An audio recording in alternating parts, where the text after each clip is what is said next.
আমিনুল ইসলাম বুলবুল Bangladesh cricket বোর্ডের president হয়ে প্রথম যে কাজটা করবেন সেটা হচ্ছে বিপিএলে যে ক্রিকেটারদের এগেইনস্টে ম্যাচ বা স্পট ফিক্সিংয়ের অভিযোগ উঠেছিল তাদের বিরুদ্ধে প্রমাণ সাপেক্ষে সর্বোচ্চ ব্যবস্থা নেবেন। জেনে বলছি, প্রয়োজনে বিপিএলটা তিনি বন্ধ করার সিদ্ধান্তও নিতে পারেন। আবার বলছি, প্রয়োজনে বিপিএলটা বন্ধ করার সিদ্ধান্তও তিনি নিতে পারেন।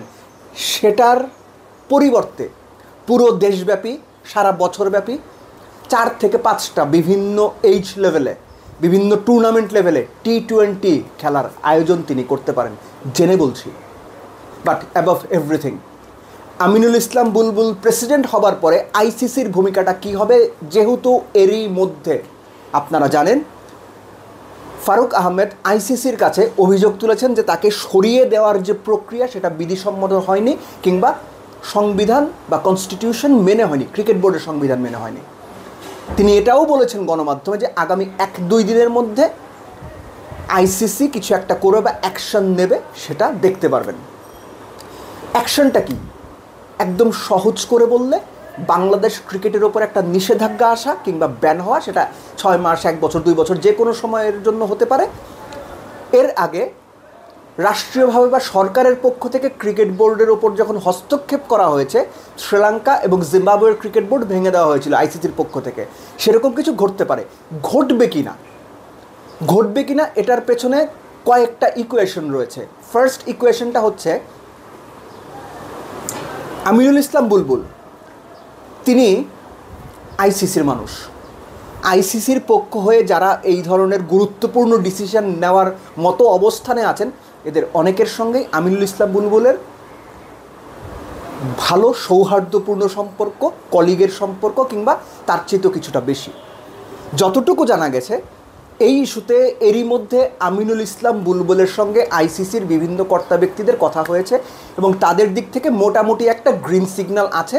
কেননা যে প্রক্রিয়াতে ফারুক আহমেদকে বোর্ড সভাপতি করা হয়েছিল, অলমোস্ট সেম প্রসিডিউরে তাকে সরিয়ে দেওয়ার পরে সেম প্রসিডিউরে আমিনুল ইসলাম বুলবুলকে বোর্ড সভাপতি করা হচ্ছে। সো আগে যখন সমস্যা হয়নি, এবারও সমস্যা হওয়ার কথা না। সেকেন্ড, জয় শাহ আইসিসির চেয়ারম্যান, তিনি কি রোল প্লে করবেন, এটাই এই মুহূর্তে খুব গুরুত্বপূর্ণ হয়ে উঠেছে। কেননা বাংলাদেশের সঙ্গে ভারতের এই মুহূর্তে যে দুই দেশের যে সম্পর্ক, রাষ্ট্রীয় যে সম্পর্ক, সেটার মধ্যে একটা টানাপোড়েন চলছে। ওটার একটা রিয়াকশন হিসেবে জয় শাহ যদি ভিন্ডিকটিভ হয় বা প্রতিহিংসা পরায়ণ হয়ে বাংলাদেশ ক্রিকেটকে নিয়মের বাইরে গিয়ে, নিয়মের মধ্যে যদি থাকে বা নিয়মের মধ্যে করে, দ্যাট ইজ মানে অ্যাকসেপ্টেবল, নিয়মের বাইরে গিয়ে কিংবা প্রতিহিংসা পরায়ণ হয়ে বাংলাদেশ ক্রিকেটের উপর একটা সাজা দেওয়ার বা এম্বার্গো দেওয়ার ব্যাপারে ভাবেন, তাহলে অবাক হওয়ার কিছু থাকবে না। থার্ডলি, তিনি সেটা ভাববেন কি না, কেননা ক্রিকেটীয় দিক থেকে বরাবরই বাংলাদেশ কিন্তু আইসিসির মোটামুটি গুড বুকে ছিল বা এখনও আছে। এখন যেই মুহূর্তে এরকম একটা সিচুয়েশন হলো, বাংলাদেশের মতো একটা ক্রিকেট প্লেয়িং কান্ট্রি, তাদের মাঠের পারফরমেন্স যেভাবেই হোক, যেমনই হোক, পৃথিবীতে বাংলাদেশের খেলা দেখার প্রচুর দর্শক রয়েছে, সব জায়গায় রয়েছে। বাংলাদেশ হারলে দলের সমালোচনা হয়, কিন্তু দর্শক ঠিকই খেলা দেখে। ওই রেভিনিউ কিংবা ওই জায়গাগুলোতে আইসিসি বা জয় শাহ কি টাচ করতে চাইবে?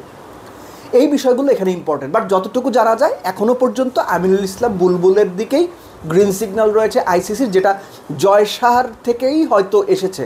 এটা মোটামুটি কিছুটা জেনে কিছুটা অনুমান করে বলছি, কোথা থেকে জেনেছি সেটা বলার আসলে সুযোগ নেই। এর মাঝখানে যে বিষয়টা, যে বাংলাদেশ ক্রিকেট বোর্ডকে এই মুহূর্তে পুশ করা দরকার to go forward rather than providing the embargo. So Aminul Islam Bulbul যখন দায়িত্বটা নেবেন, তখন তিনি তার আইসিসির কলিগদের সঙ্গে আলোচনা করে নিয়েছেন বলেই আমি বিশ্বাস করি। এই ধরনের সাংবিধানিক কিংবা কনস্টিটিউশনাল জটিলতা তৈরি হতে পারে বলেই তিনি বিশ্বাস করেন বা জানেন, এবং সেগুলো যেন না হয় বা সেই ধরনের কোনো কিছু যেন না ঘটে, আমার মনে হয় যে তিনি এরই মধ্যে সেগুলো নিয়ে আলোচনা করেছেন। বাট আমাদের ওয়েট করতে হবে। হলপ করে বলা যাবে না যে না, এম্বার্গো আসবে না, কোনো কিছু হবে না, এটা বলার সুযোগ নেই। তবে এর সঙ্গে ছোট করে যোগ করে দেওয়া যেতে পারে, এম্বার্গো যদি না আসে দ্যাট ইজ অ্যাবসলুটলি ফাইন, কিন্তু যদি আসে, এই দায়টা কে নেবে? বিসিবির যে পরিচালকরা আপনার যুব এবং ক্রীড়া মন্ত্রণালয়ে ফারুক আহমেদের বিপক্ষে অনাস্থা এনেছেন তারা নেবেন, নাকি যারা ফারুক আহমেদকে সরিয়ে দিয়ে আমিনুল ইসলাম বুলবুলকে আনছেন তারা নেবেন? দায়টা কোন পক্ষ নেবে? আমরা চাই দায় কারো না নিতে হোক, কিন্তু দায় যদি নিতে হয় তখন কিন্তু অনেক বড় প্রশ্ন উঠবে। সো যারা এর সঙ্গে সম্পৃক্ত, আশা করি তারা তখন যে উত্তরগুলো দিতে হবেন সেটা প্রস্তুত করে রেখেছেন।